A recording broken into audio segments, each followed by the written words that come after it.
Hi friends, cylinder தட்டுப்பாட்டினால விறகடுப்பு use பண்ண வேண்டிய நேரம் ஆயிடுச்சு. பாருங்கள், விறகடுப்புக்கு விறகு எடுக்கணும். பார்த்திங்களா, முன்னெல்லாம் இந்த விறகெல்லாம் தேடவே மாட்டோம். இது வந்து பனைமரத்து விறகு. இது கொஞ்சம் விறகு நான் எடுத்து போட்டு வச்சுருக்கிறேன். பாருங்கள்,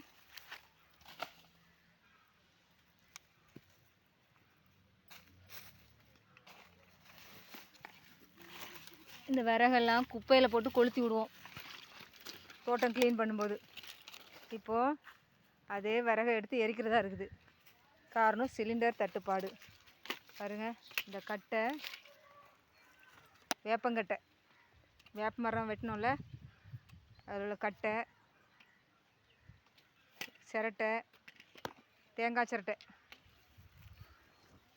தேங்காய் நெட்டி எல்லாம் விறகு எடுத்து போட்டு வச்சுருக்குறோம். பாருங்கள், குப்பையோட குப்பையாக போட்டு வச்சிருந்த விறகு இது.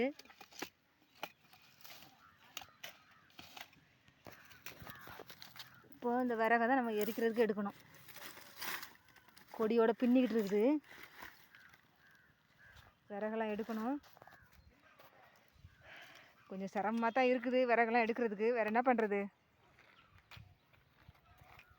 விறகு எடுத்தானே ஆகணும். விறகு எடுப்பு எரிக்கணும்னா விறகு எடுத்து தான் ஆகணும். அதனால பரவாயில்ல, எங்கள் தோட்டத்திலே போதுமான விறகு எங்களுக்கு கிடைக்குது. தென்னை மரத்தில் உள்ள மட்டை,